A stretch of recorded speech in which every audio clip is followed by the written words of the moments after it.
On a frozen road in northern Maine, a former Navy SEAL and his loyal dog stopped for a stranger no one else would notice. What are She we gonna carried do no now? luggage worth stealing, We're running out of time. only secrets heavy enough to rewrite I a don't know. past he We thought just was have to keep buried. moving. What began as a simple act of compassion soon uncovered a hidden system where identities could vanish without a trace. As winter closed in, loyalty, guilt, and truth collided, forcing a soldier to choose between peace and justice. Because sometimes miracles do not arrive with light. They arrive as people placed in our path at the exact moment we need them. Stay with this story to discover how faith, courage, and an unbreakable bond shaped what happened next. Tell us where you're listening from. Share your thoughts after the journey. And please like and subscribe to help us reach 1,000 subscribers and keep these stories alive. Northern Maine did not welcome travelers. It tested them. Morning spread across the land like a quiet hymn carved in ice. The sky was wide and pale, washed in winter light, and the forests of pine stood tall and unmoving, their branches heavy with frost, resembling ancient sentinels guarding truths older than memory. Snow covered everything without mercy or preference. Road, riverbanks, forgotten fences, until the world seemed reduced to shape, shadow, and breath. Through that stillness moved a weathered pickup truck, tires humming against packed white earth. Behind the wheel sat Nolan Mercer. At 38, Nolan carried the presence of someone who had lived several lives without ever leaving one behind. He stood roughly 6 feet tall, about 1.83 meters, with a lean, disciplined build shaped by military years that prized efficiency over spectacle.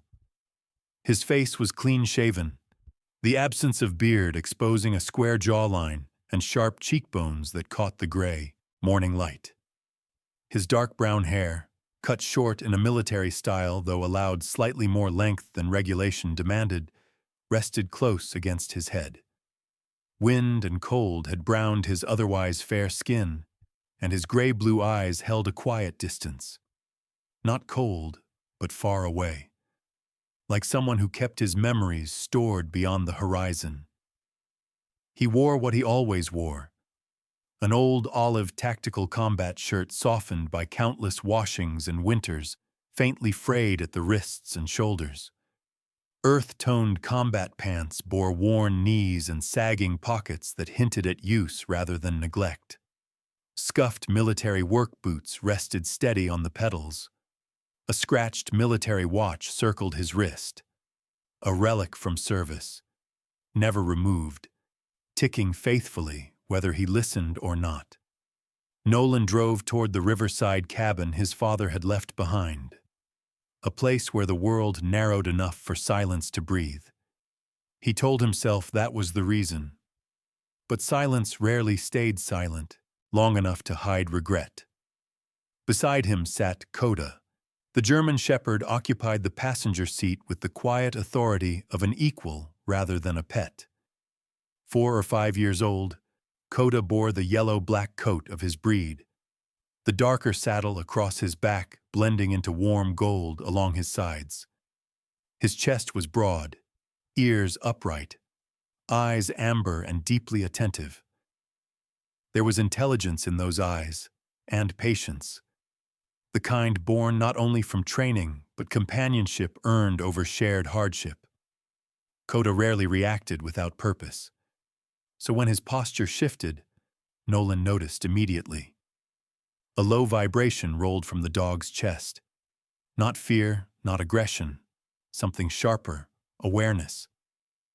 Coda's nose lifted, his body leaned toward the window.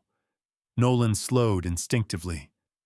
"What is it?" he murmured, voice calm but alert. Coda's response was not a bark. It was a focused stillness.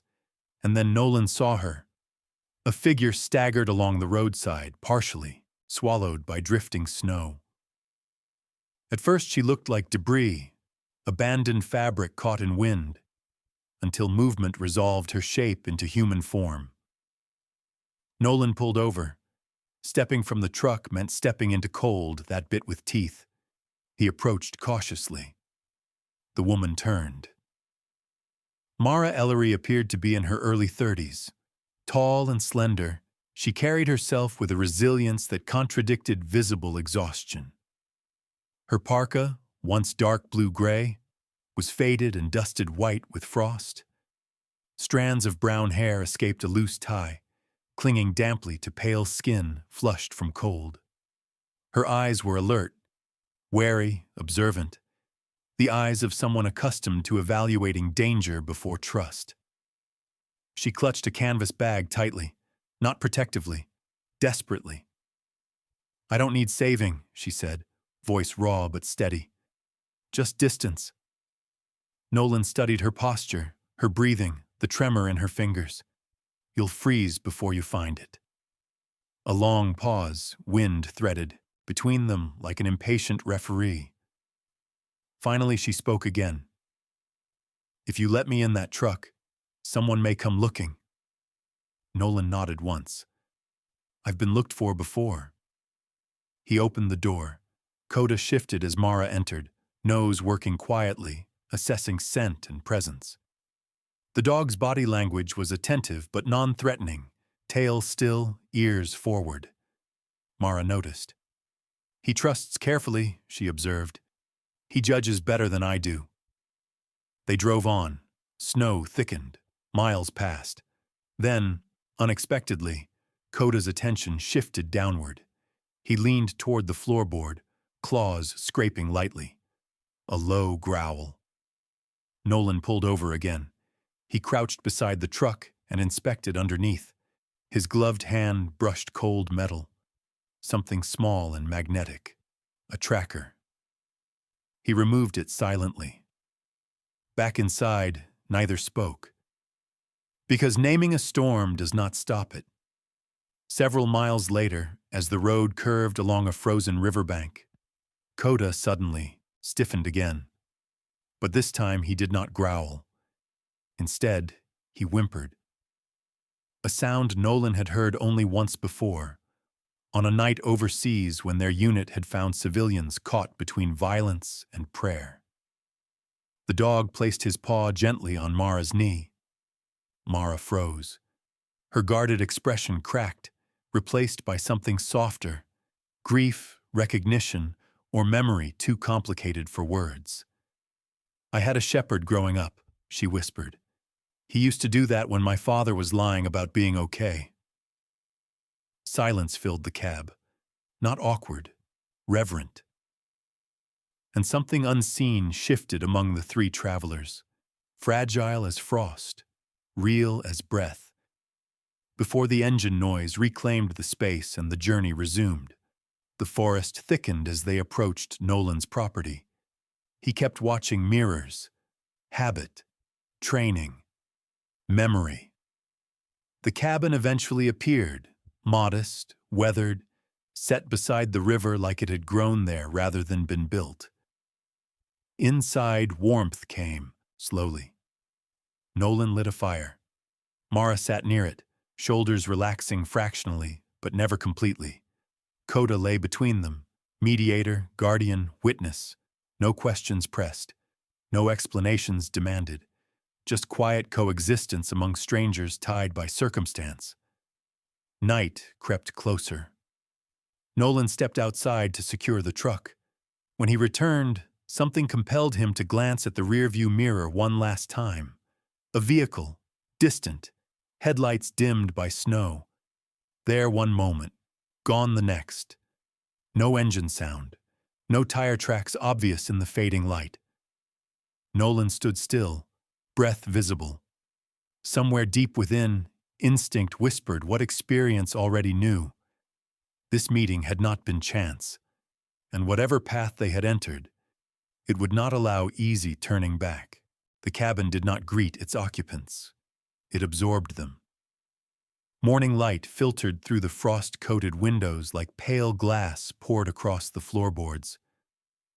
Outside, the frozen river lay quiet beneath a thin crust of ice, reflecting a sky so bright it seemed untouched by human consequence. Pines leaned over the clearing, their shadows long and solemn, as if listening for something the wind had not yet spoken aloud. Inside, warmth returned reluctantly. Nolan Mercer moved through the space with the practiced rhythm of someone who understood shelters were temporary illusions. He fed logs into the iron stove, adjusted airflow, checked window locks, and scanned the perimeter through small, controlled glances. Habit, not anxiety. Routine, not fear. Still, his shoulders held tension that had never learned how to sleep. Mara sat wrapped in a wool blanket near the fire. Color had returned faintly to her cheeks, though fatigue lingered in her posture. Without the blowing snow obscuring her, she appeared slightly taller than Nolan first estimated. Slender but resilient, bones fine yet composed like someone who had endured and adapted rather than broken. Her brown hair was loosely tied, revealing a narrow face and observant hazel eyes that tracked motion constantly, measuring, analyzing, preparing. She did not rest the way civilians rested. She mapped environments. Her canvas bag remained within arm's reach. Koda positioned himself midway between them, head low on his paws, but eyes alert. The 4 to 5-year-old German shepherd watched both humans equally. Loyalty expressed not through assumption, but vigilance. His sable coat glimmered gold where sunlight touched it, darker across the back like shadow stitched into fur.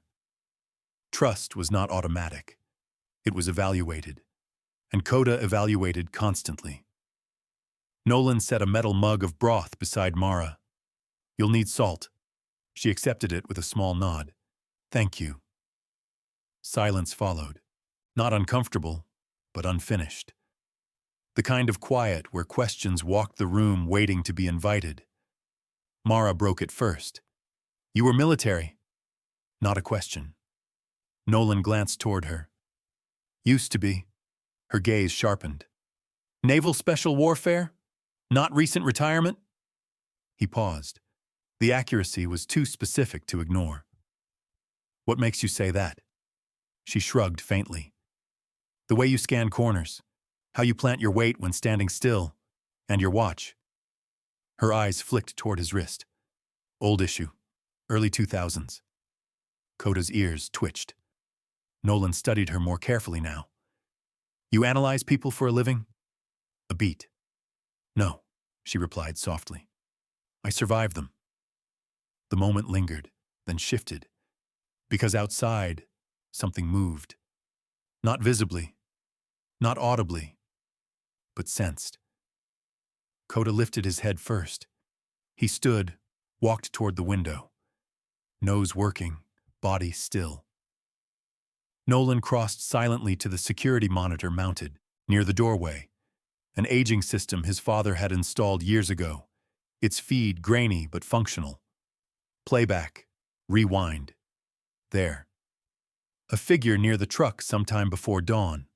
Tall, bulky winter jacket, face obscured by hood, examining the undercarriage, pausing at the rear panel, gone within seconds. Nolan leaned back slowly. Mara watched his expression. "You see something?" "Yes." She didn't ask details. She didn't need to. Her shoulders tightened, confirmation of fears she carried before entering the cabin. Hours later, while Nolan repaired a loose latch outside and Mara sorted supplies within, Koda abruptly began pawing at the floor near the base of the fireplace. Not frantic, insistent. A low rumble vibrated through his chest. Mara approached cautiously. "What is it?" Koda continued scraping until Nolan entered. Together they shifted a small wooden crate aside. Embedded beneath the floorboard edge sat a tiny adhesive transmitter, dust-coated, recently placed, blinking faintly beneath its casing. Nolan stared at it. Mara exhaled slowly. They were here before me. The realization did not frighten her. It steadied her. Because sometimes confirmation of danger is easier than uncertainty. Nolan crushed the device under his boot. Coda settled again. But something unspoken passed between all three occupants. They were no longer reacting. They were involved. And the day moved forward, carrying that weight like a second shadow. By afternoon, snowlight softened into gray, and an engine's distant rumble approached along the tree line. Coda barked once, alert, not aggressive. Nolan stepped outside. A pickup rolled into view, older, mud-streaked, engine coughing with familiar wear. Behind the wheel sat Eli Dawson. Eli embodied northern timber country the way granite embodies mountains. In his mid-50s, broad-shouldered and weather-sculpted, he wore a thick canvas jacket layered over red, flannel, the fabric stretched by years of axe swings and hauling chains. A salt-and-pepper beard framed a face permanently marked by sun and wind, his nose slightly crooked from a logging accident decades earlier that had left him wary but calm around pain. He climbed out, boots crunching snow. "Mercer," he greeted. Nolan nodded. Eli's eyes flicked briefly toward the cabin door, curiosity tempered by respect. "Seen unfamiliar tracks on County Road, vehicle patterns that don't belong to locals." His voice carried gravel and patience. "Thought I'd mention." Nolan thanked him. Eli paused again. Noticed Mara inside through the window. His gaze lingered only a moment, never prying, but observant enough to register her presence. "Storm brings travelers," he said mildly. "Not all of 'em weather." Then he departed. The truck's retreat left silence behind once more. But information lingered.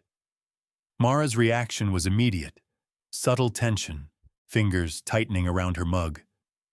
"You trust him?" "Yes." "Completely?" Nolan considered. "I trust his intentions," she nodded slowly. "That's different." Night fell early, temperature dropped, the stove crackled low. Mara eventually drifted into exhausted sleep on the couch, her breathing uneven but steady. Coda lay nearby, watchful. Nolan reviewed camera feeds again, adjusting angles, checking timestamps. Nothing further. Yet something pressed at the edges of his awareness. Unfinished recognition. Hours later, Mara stirred. Not waking, murmuring, fragments of memory slipping loose. And then, a name. Spoken clearly. The name of a man Nolan had once served beside. A man listed as dead following an operation that had reshaped Nolan's understanding of loyalty. Nolan froze. The sound did not echo long. Mara sank back into silence. The cabin settled again around them, warm, dim, breathing softly. But Nolan did not return to his chair. He remained standing in the low light, mind turning through possibilities he had buried years before. Outside, the river creaked beneath tightening ice. Inside, 3 lives occupied the same fragile pocket of safety, and whatever threads connected them had begun tightening, unseen, undeniable, and far older than coincidence. Morning came without softness. The sky stretched pale and metallic over northern Maine, and the light that filtered through the frost-rimmed cabin windows felt less like warmth and more like exposure, as though the world itself had turned a watchful eye toward the clearing by the river.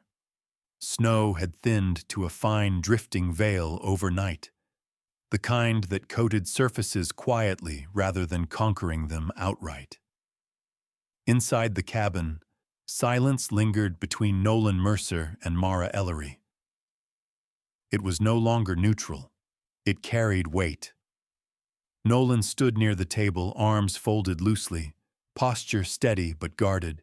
His clean-shaven jaw tightened when he thought, the sharp geometry of his cheekbones catching the morning light. He had not slept more than an hour. Military habit had trained him to rest without surrendering awareness, and the night had offered too many questions to allow deeper surrender. Mara had packed her canvas bag. That was how the day began. She moved with quiet precision. Slipping the strap across her shoulder, her faded parka zipped high to protect against the cold outside. Her slender frame looked stronger now.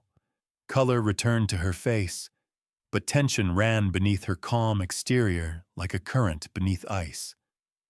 Loose strands of brown hair framed eyes that had seen calculation replace comfort long ago. "I'm leaving," she said. Nolan stepped toward the doorway before she could reach it. "No." It wasn't loud. It didn't need to be. Her gaze hardened. "You don't get to decide what risks I bring into your life. And you don't get to decide what walks out of my property carrying a target."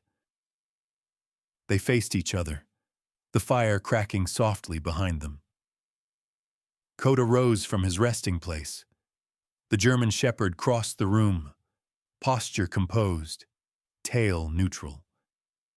He stopped beside Mara, not aggressive toward Nolan, not defensive, simply choosing proximity. Amber eyes shifted between them, absorbing tone and movement like a silent arbitrator. The decision struck Nolan more deeply than he allowed himself to show, because Coda chose with instinct rather than sentiment. Mara noticed. "That bothers you." Nolan exhaled slowly. "He's telling me something." She adjusted the bag strap. "Maybe he's telling you I'm not your enemy." Nolan stepped closer. "Or that you're scared enough to make dangerous choices." The wind brushed the cabin walls. Mara's composure faltered for the first time. Her voice lowered. "You don't understand the scale of what's coming." "Then explain it." Silence. Long enough for hesitation to become decision. She removed the bag, placed it carefully on the table, and unzipped the main compartment. Inside were encrypted storage drives, handwritten ledgers, and a rugged tablet sealed in protective casing. "I worked data integrity verification for a nonprofit infrastructure network," she said. "Supply routing, identity, validation, donor allocation." Her tone remained even. Except it wasn't charity, it was identity harvesting. Nolan listened without interruption. They collected and resold personal records, debt flags, biometric profiles, citizenship documentation. People became tradable entries in shadow systems. She met his eyes. "And your unit secured a convoy linked to those operations 8 years ago." The words landed without accusation, without emotion, just fact. Nolan's jaw shifted slightly. "I followed orders." "I know." Her answer was gentle, which made it heavier. "No blame," she added, "just connection." Later that afternoon, while Nolan inspected the truck's electrical lines and Mara attempted to restore signal reception on her tablet, Coda wandered toward the frozen river's edge outside. At first, neither noticed. Then Nolan looked up. The dog stood still, not alert, not tense, simply staring across the ice. Ears. Forward. Nolan approached. "Coda." No response. The shepherd stepped onto the crusted surface, nose lowered, then returned, carrying something in his mouth. A small metal tag. Weathered, military issue, stamped with coordinates. Coordinates Nolan recognized instantly, the site of the operation Mara had referenced. He stared at the object. Memory rose like cold water in his lungs. When he looked up, Mara was watching. "I didn't plant that," she said quietly. The wind swept between them, and the moment passed, unresolved, unexplained, folding itself into the day as naturally as breath returning after shock. Inside again, tension shifted into cooperation born of necessity. Mara expanded further. The system's operators think I only copied fragments, but I accessed more. Names, financial pipelines, command hierarchies. Who's chasing you? She hesitated. People convinced they maintain order by controlling identity. Nolan leaned against the counter. You could have gone federal. Her expression dimmed. I tried. That single statement carried the residue of closed doors and silent warnings. Evening approached. Snow thickened again. Nolan secured shutters while Mara organized data redundancies. Coda paced intermittently, instincts unsettled but contained. Darkness settled across the clearing. Inside, firelight softened the room into amber calm. They ate quietly. No friendship, no hostility, just shared survival. Later, exhaustion claimed Mara again. She slept.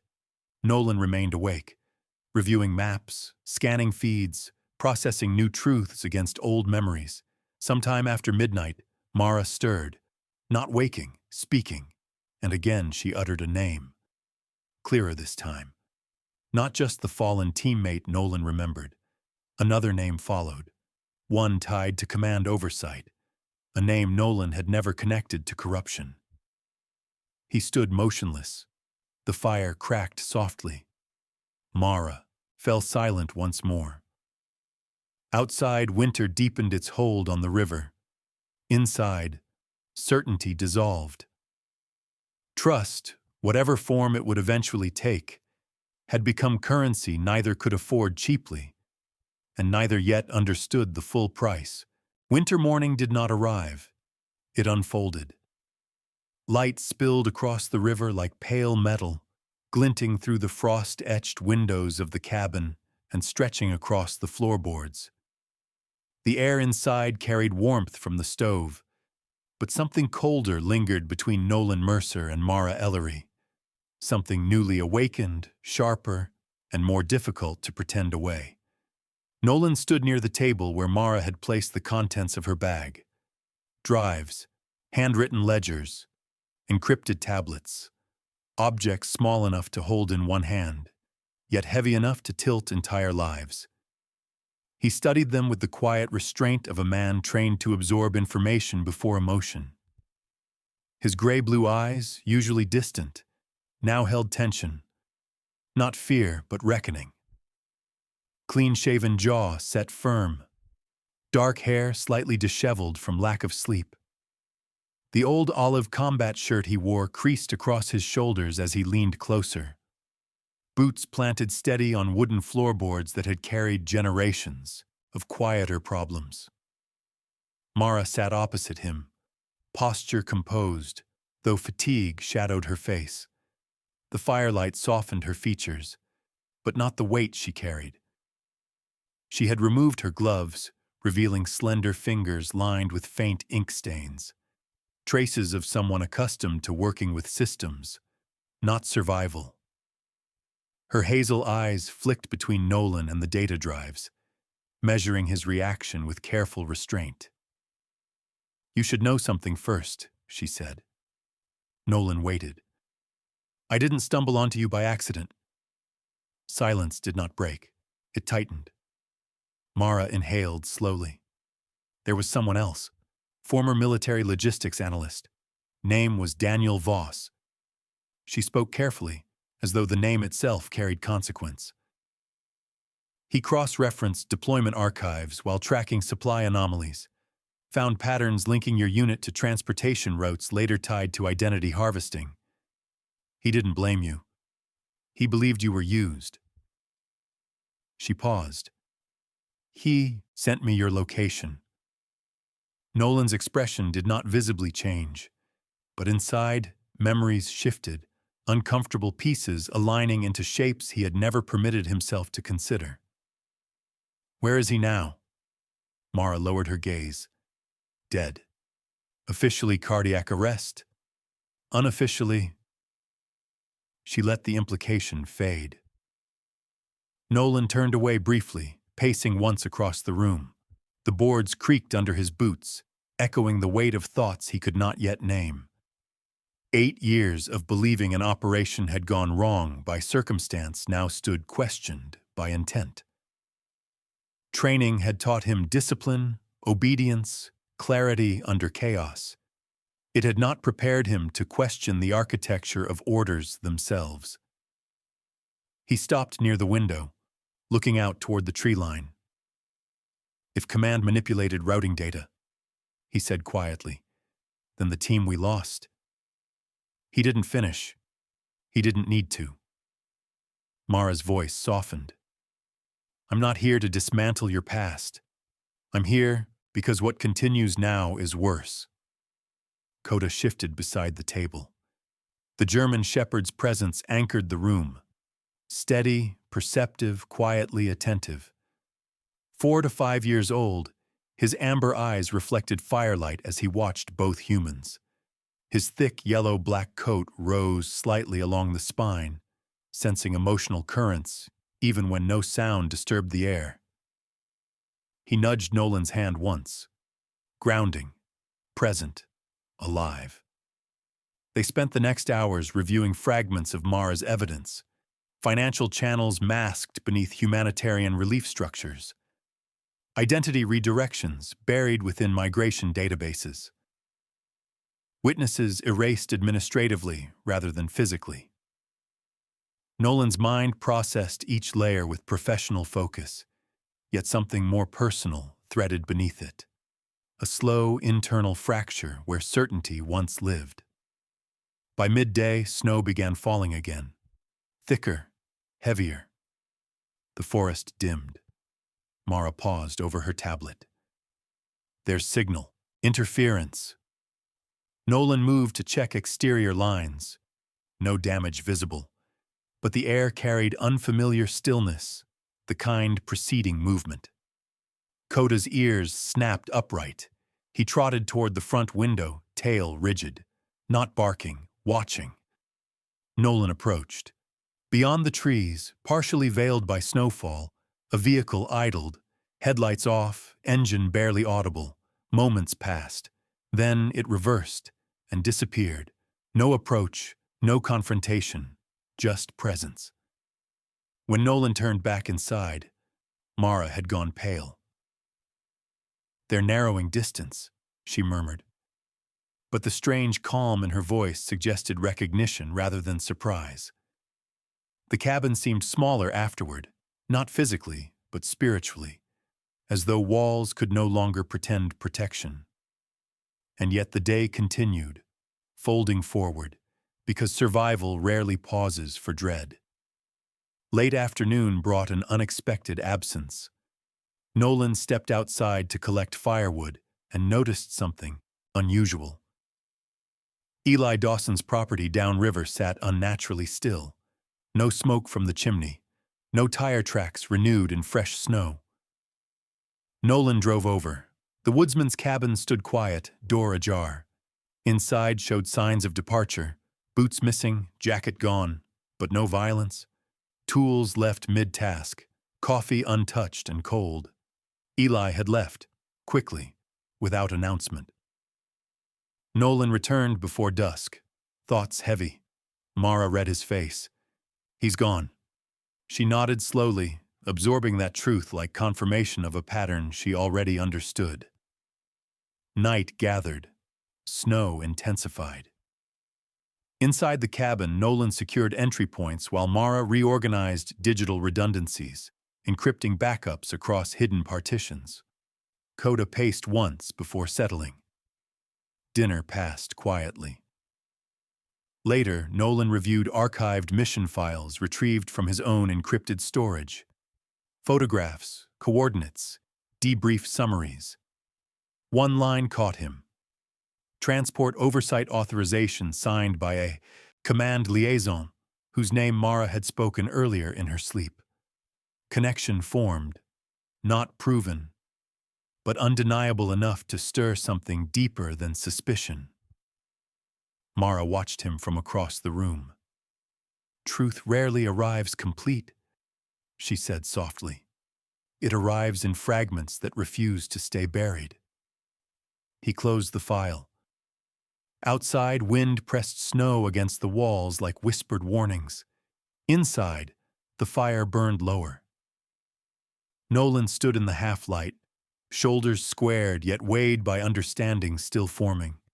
If his past had been manipulated, if men he trusted had rewritten reality, then redemption might not lie in memory. It might lie ahead. And in that quiet, surrounded by flickering shadow and steady canine breath, he accepted something without words. This was no longer Mara's fight alone. It was his. Not because of guilt, not because of anger, but because justice, however distant, deserved pursuit by those strong enough to endure its cost.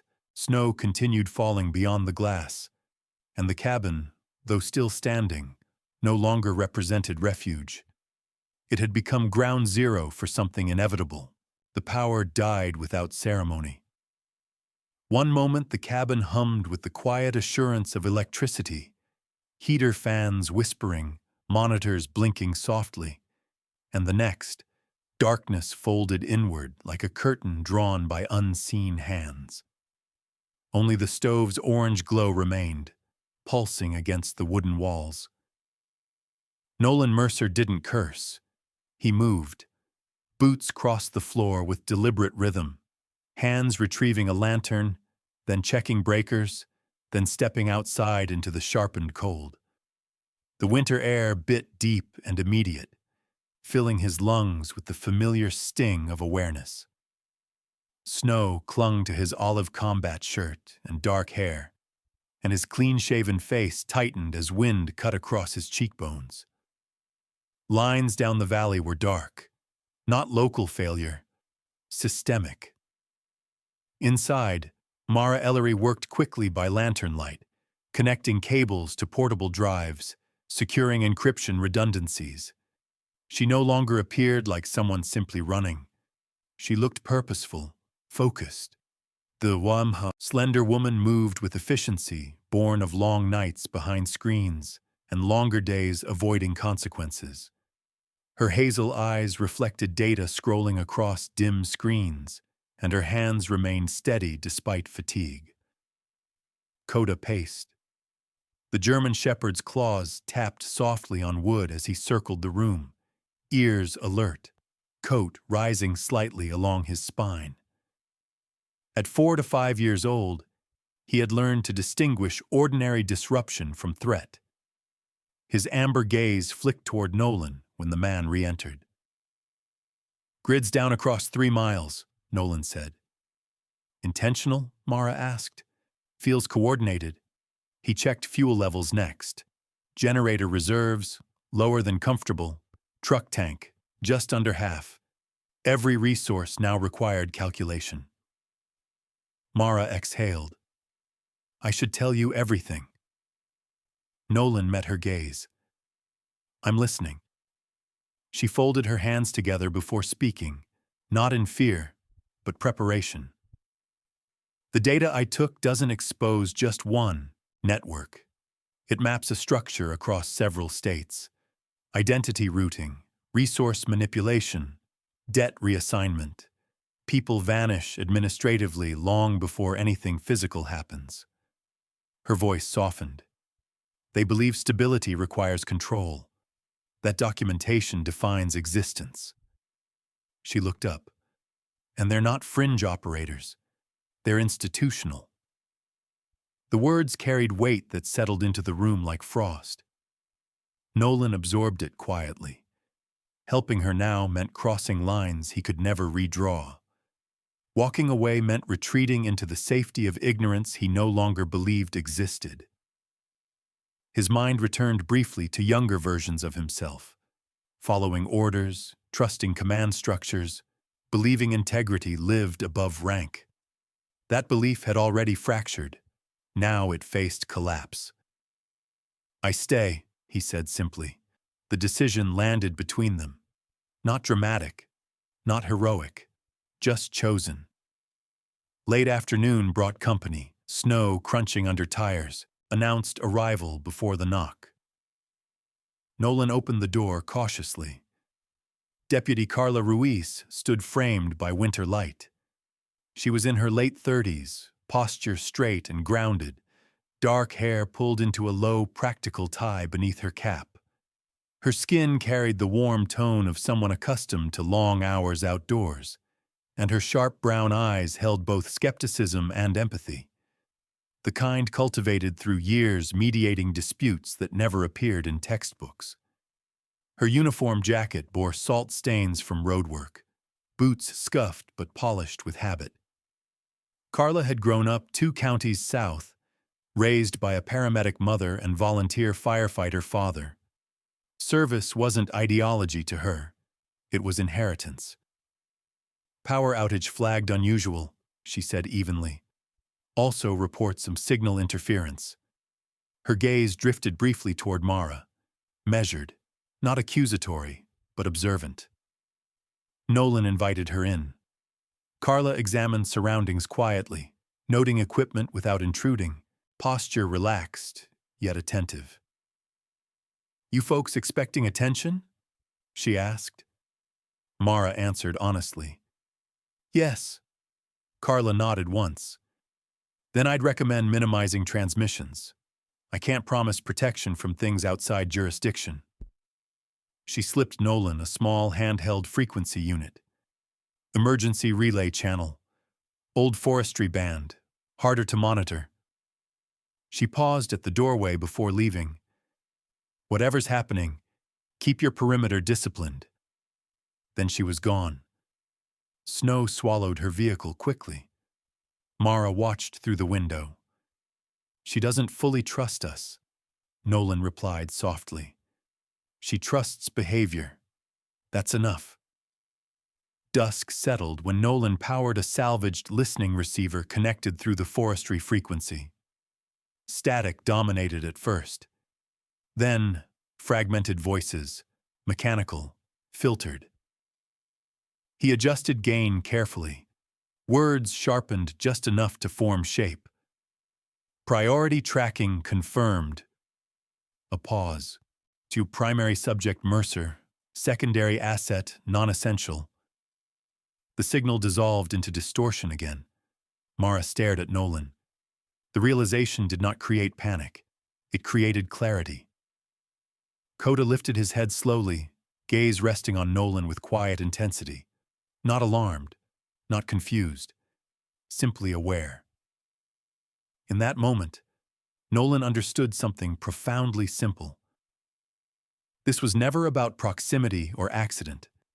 Someone had marked him long before this winter began, and as quickly as the signal arrived, it vanished, leaving silence heavier than noise. Yet the night continued, steady, inevitable, as they prepared for what remained unseen. Hours passed. Fuel rationing began, lights limited, heat regulated. Mara compiled fail-safe upload packages. Nolan reinforced external sensors. Coda maintained patrol loops, occasionally pausing to listen toward forest shadows where nothing visible moved. Midnight approached with deepening cold. Mara rested briefly near the Wajimo fire, eyes closing despite resistance. Her face in sleep revealed youth hidden beneath tension. Someone who might have chosen quieter paths, had circumstances allowed. Nolan remained awake, seated near the window, watching, reflecting. He thought of peace, the fragile illusion he had built here.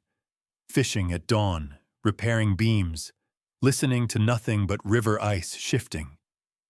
That life now receded. Not stolen, traded, because standing still in defense of something larger always carried cost. He accepted that. Not with pride, but with resolve. Outside, snow fell softly. Inside, 3 souls occupied a cabin that had ceased being refuge and become commitment. And Nolan Mercer, once again, prepared to endure consequences of choosing to remain. The morning came like a verdict. Snow did not fall. It pressed downward, thick and steady, softening the world while sharpening its dangers. Beyond the cabin, the river lay sealed beneath an uneven sheet of ice, its slow currents whispering beneath a frozen skin that looked strong until stepped upon. Pines framed the clearing like silent witnesses, tall and patient, awaiting whatever drama humanity would stage before them. Inside, Nolan Mercer prepared. He moved with deliberate calm, securing gear into a weathered pack, checking straps, mapping terrain lines across memory rather than paper. The lean strength of his frame showed in each motion, efficient, contained, purposeful. His clean-shaven jaw remained set, gray-blue eyes fixed in thought. The olive tactical shirt stretched faintly across his shoulders, worn fabric whispering against itself as he worked. This was not combat readiness, not yet. But it was something adjacent. Acceptance. Mara Ellery watched from the table, tablet open, mapping signal gaps across geographic overlays. The lantern glow caught in her hazel eyes as she concentrated, strands of brown hair slipping free from their tie. She appeared composed, though tension rode beneath her posture, visible in the stiffness of her fingers, in how she exhaled through controlled breaths. "They're narrowing intercept windows," she said quietly. "Which means?" Nolan asked. "We need to transmit before containment closes." Nolan nodded once. Coda circled both humans, aware of preparation's gravity. The German shepherd's muscular frame moved with fluid confidence, golden black coat brushing furniture edges as he passed. He paused near Mara, pressing lightly against her knee. Reassurance offered without ceremony. Outside they went. Cold struck like truth. Snow underfoot shifted treacherously as they moved toward the tree line. Nolan led, Mara close behind, Coda ranging ahead and back again, mapping scent trails, invisible to human senses. The forest swallowed sound. Wind threaded branches, and beneath it all lay tension, not dramatic, not cinematic, but patient, inevitable. Halfway through the descent toward the riverbank, Nolan halted. Tracks, fresh, measured stride, 2 individuals minimum. He signaled Mara to crouch. She obeyed instantly, not trained but adaptive. They rerouted. Progress slowed. Ice appeared ahead, wide, glassy, deceptively smooth. Mara hesitated. Nolan tested surface integrity, weight shifting carefully. "It'll hold if we don't rush." They crossed. Halfway, a fracture snapped beneath Nolan's boot. Water surged through black lines spreading outward. He moved fast, guiding Mara across before collapse could widen. Coda bounded lightly after, landing sure-footed, tail steady, breath clouded air, alive, moving forward. Near the opposite bank, Coda suddenly froze, not alert toward danger, toward something buried beneath snow. Began digging, paws carving through powder until metal glinted beneath. Nolan uncovered it fully. A military-issued signal relay beacon, dormant, outdated, identical to equipment once issued to Nolan's unit during overseas operations. He stared at it. Memory tightened around his chest. This terrain had never hosted such devices. He looked to Mara. She shook her head slowly. "I didn't bring that." The beacon remained silent, no lights, no power. Yet its presence felt intentional, symbolic, placed like a message written in the language of history rather than words. They left it behind, but its echo traveled with them. The transmission point sat within a rocky depression where tree cover broke signal distortion enough for uplink attempt. Mara set equipment rapidly, hands steady, mind faster. Nolan scanned perimeter while she executed protocols. Seconds stretched. Coda's posture shifted again. Low growl, movement approached through snow-laden brush. A man stepped into view, tall, broad, face partially hidden beneath a frost-streaked beard that traced sharp cheek lines hardened by age and conflict. His winter coat hung open, revealing tactical layering beneath. Eyes, dark, calculating, carried recognition long before he spoke. Mercer. Nolan's stance tightened. Graham. Caleb Graham had aged since deployment years. Streaks of gray threading through short-cropped hair, scars mapping along his jawline. Once a sergeant who survived extraction under Nolan's command, Graham had built a life in private contracting afterward. His demeanor carried confidence shaped by belief rather than cruelty. His gaze flicked toward Mara. "You've walked into something incomplete." Mara continued transmission silently.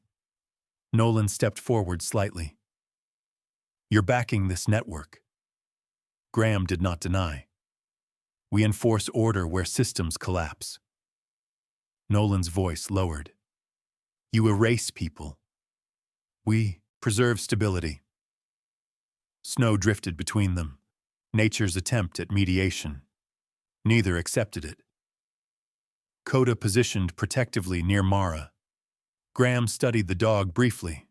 "Still loyal," he remarked. Nolan replied, "Still human." The tension did not erupt, because this confrontation wasn't war. It was philosophy, belief versus belief. Finally, Graham stepped back. "Consider what she hasn't told you." He turned, vanished into snowfall. No attack, no capture, just departure, leaving conflict unresolved. Mara completed transmission moments later. Data gone, sent, irretrievable. She closed the device slowly. Nolan said nothing, because uncertainty now outweighed knowledge. Return journey unfolded in deep quiet. The river crossing passed without fracture. Forest welcomed them back with indifferent stillness. Cabin lights flickered alive again. Power restored, indifferent to emotional weight carried through its doorway. Inside, warmth resumed, gear removed, breath slowed. Coda settled near the stove, eyes half-lidded yet alert. Mara placed equipment aside. Transmission complete. Danger not ended. Nolan stood near the window, watching snow continue its endless descent. He did not yet ask what Graham implied, because sometimes truth demanded readiness before hearing, and readiness required night to pass first. So he waited, and the cabin held them, suspended between revelation and consequence. Morning came gently for the first time in days. The storm had withdrawn, leaving the land beneath a clear, pale sky. Sunlight spilled across the frozen river like quiet forgiveness, softening the rigid blues and whites of northern Maine into something warmer, something hopeful. Frost glimmered on pine branches, and the air held the crisp scent of thaw. Subtle, not yet spring, but no longer endless winter. Inside the cabin, the fire burned low. Nolan Mercer stood near the window, arms folded, watching light settle across the clearing. His posture remained disciplined, shoulders squared beneath the worn olive combat shirt, but something inside him had shifted overnight. Tension redistributed into resolve rather than uncertainty. Behind him, Mara Ellery closed her tablet, transmission complete, evidence released. The world beyond the forest would now carry consequences neither of them could fully predict. She looked tired, not physically alone, but spiritually emptied, like someone who had carried weight too long and finally set it down without knowing what to do with the absence. "I should tell you everything," she said. Nolan turned. There was no hostility in his face, no comfort either, only readiness. Mara drew in a breath. "My brother, Adrian, he disappeared 6 years ago." Her voice stayed steady, though her hands tightened around the edge of the table. He tried to correct identity errors affecting veterans' housing placements. He believed the system was flawed. He wouldn't let it go. She swallowed. After your unit secured that convoy, data rerouting intensified. His records were altered, then removed. Legally, he stopped existing. The words landed without dramatics, just truth. Nolan absorbed them in silence, jaw tightening faintly. My decisions didn't target him, he said quietly. I know. She met his gaze, but they enabled pathways that swallowed him. The statement held no accusation, only recognition. And you approached me for access, Nolan concluded. She nodded. Yes, you possessed authentication fragments tied to mission encryption logs. I needed them. Silence followed. Long, measured. Finally, Nolan spoke. You could have manipulated me. I tried not to, she answered softly. That honesty carried more weight than apology.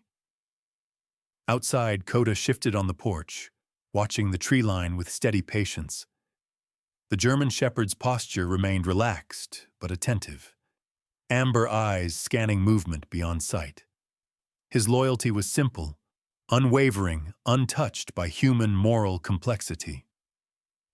Nolan stepped outside briefly, cold air grounding thought. He looked across the property, cabin, river, forest, and understood something undeniable. This place had been refuge. It would not be again. And strangely, that realization did not bring sorrow, only clarity. He returned inside. We continue, he said. Mara nodded. Not reconciliation, but alignment. By midday, vehicles approached. Federal response. 3 SUVs emerged along the snow-packed access road. From the lead vehicle stepped Agent Thomas Halbrook, a tall, composed man in his early 40s. His dark hair showed hints of silver near the temples, face clean-shaven, eyes sharp behind thin rectangular glasses. His tailored winter coat and deliberate movements reflected methodical discipline rather than aggression. Halbrook had built his reputation on dismantling financial identity crimes, driven by losing his own father to administrative fraud years prior. Empathy had sharpened his professionalism rather than softened it. He greeted Nolan with a firm nod. We received the packet. His gaze shifted to Mara and its implications. Processing teams entered briefly, verifying systems, documenting drives, coordinating secure uplinks. No drama, no heroics. Just machinery of accountability beginning to turn. Halbrook spoke, quietly afterward. This network spans jurisdictions, but exposure changes trajectory. Mara listened. So he's not forgotten? Halbrook shook his head. Records recovered already. Restoration underway. Her composure fractured slightly, relief surfacing not in tears, but in posture easing for the first time. Before departing, Halbrook handed Nolan a secure contact envelope. You may receive attention. Visibility follows involvement. Nolan accepted. The convoy left. Snow settled again around tire tracks, fading into distance. Late afternoon sunlight stretched long shadows across the clearing when Coda suddenly rose from his resting place near the doorway. He walked outside, sat facing the horizon, still, watching. Nolan joined him. Far beyond visible detail, something unseen held the dog's attention. Not threat, not anxiety, simply awareness. Coda leaned lightly against Nolan's leg, a gesture he offered only when sensing emotional gravity rather than danger. Nolan rested a hand on his neck. In that quiet connection, a realization surfaced. Not logical, not tactical, but human. Peace was never found in isolation. It was built through endurance beside others. The moment passed. The day moved forward, but its meaning lingered. Evening arrived. Cabin lights glowed warmly. Mara packed lightly, her departure approaching. Not permanent separation, just continuation of paths now redirected. "I never intended to stay," she admitted. Nolan smiled faintly. "Few travelers do." They shared quiet laughter, small, genuine. Coda settled between them, tail brushing wood rhythmically. Outside, the first hints of seasonal thaw dripped from roof edges, water tracing paths downward like renewal writing itself across old ground. Night approached. Nolan checked the mailbox near the roadside before closing gates. Inside lay a small encrypted envelope, unmarked. He opened it later inside. Single encoded strip printed across its surface. This node was only one junction. He read it twice, then folded it calmly. Mara studied him. "More." He nodded. "Always." Yet his expression held something new, acceptance rather than burden. He stepped outside once more, standing beneath emerging stars. Winter had not vanished, but it had loosened its grip. Behind him, warmth glowed through cabin windows where companionship waited. Beside him, Coda stood watch. Ahead of him, uncertainty remained vast. And for the first time in years, Nolan Mercer faced it willingly, not escaping past shadows, but walking forward into unfinished light. Some stories end with victory, others end with understanding. This one leaves behind something quieter, something meant to linger after the screen fades to black. A man once believed he could outrun the past. A woman believed truth alone could bring justice. A loyal dog simply believed in standing beside those he loved. None of them walked into winter expecting redemption. None of them thought a frozen road, a cabin in the woods, or a chance meeting could become the turning point that reshaped their lives. And yet, it did. Because sometimes miracles do not arrive as thunder or light. They come disguised as interruptions, a delay, a stranger, a moment when compassion overrides caution, a moment when someone chooses to stay rather than walk away. Faith teaches us that God does not always remove hardship.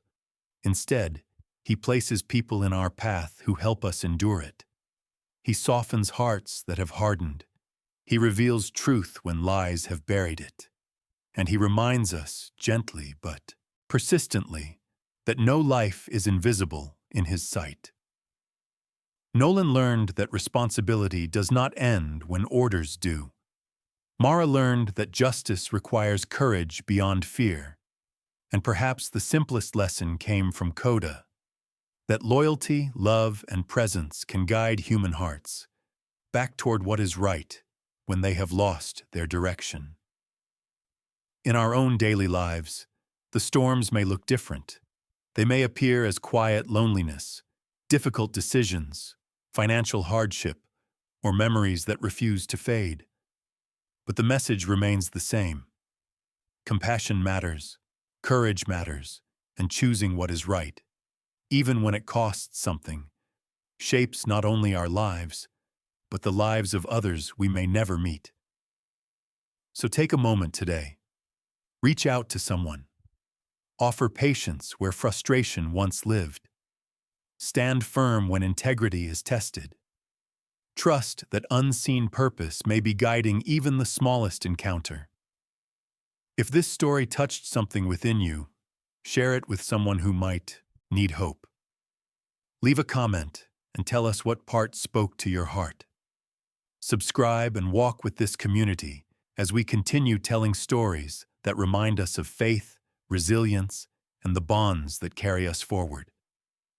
May God watch over you, strengthen you through every season of uncertainty, and fill your path with grace and quiet miracles. And may you never forget that even in the coldest winters of life, His presence walks beside you,